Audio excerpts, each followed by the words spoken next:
Okay, so for me, I was lucky to travel because of work or because maybe I was curious when I was young, and then I got to go to places that I really could have never imagined, right?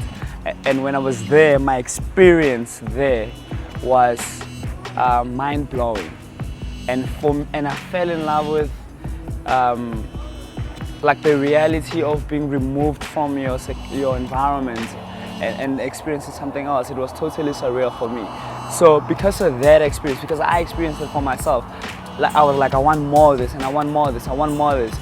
And also, and by experiences, I mean I got to meet cool people, and I got to learn a lot, and I got to drink different beer from the one that we have in South Africa, and I got to do things that I couldn't even think about. I got to play like simple like card games that I didn't know. Like the first time I played poker, I wasn't in South Africa and I didn't know what it was. So for me, like by the lived experience, I mean like all those kind of things, like, and the food obviously. So that for me was like, I want more, I want more, I want more of that. And then that's like the one part of why I love traveling, right? And as well as like seeing the world beyond South Africa. The other part is because I didn't grow up. I grew up in Joburg, but I wasn't born in Joburg. I came here much later, right? And by later, I mean when I was 12 and that kind of thing, to go to high school. I realized that there was so much more than just Zebedela or Limpopo. And in that time, I realized that I could never limit myself to just Zebedela. I mean, I'm Zebedela forever, right? But I'm not going to limit myself. I'm not going to live and die there. And then the more I got to travel, then that applied to the country as well. And even the province. I'm not gonna live and die in Joburg as much as I love it. I'm not gonna live and die in South Africa either. Okay, so this war is not my idea, right? First and foremost, it's Candy Chang. I think her name is Candy Chang. She's an American artist. She's an American street artist, and so I do like TED events in South Africa, TEDx Soweto, TEDx Youth with Tulani. And she spoke at TED Global about, she had made this wall, so her mom was gonna die, or her mom was dying and that kind of thing, and there was this wall, abandoned wall in her community, and then she was talking to her mother about what the things that her mother would have liked to still do or achieve before she dies.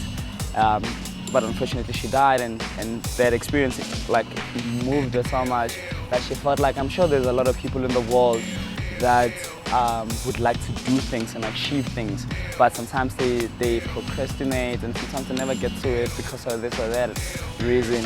And she made this wall in America, and the people at TED Global found it, and they got her to come, and she spoke about it, and she spoke about why she did it. The reason she did it is because she wanted the people in her community to share their dreams and aspirations in a public space.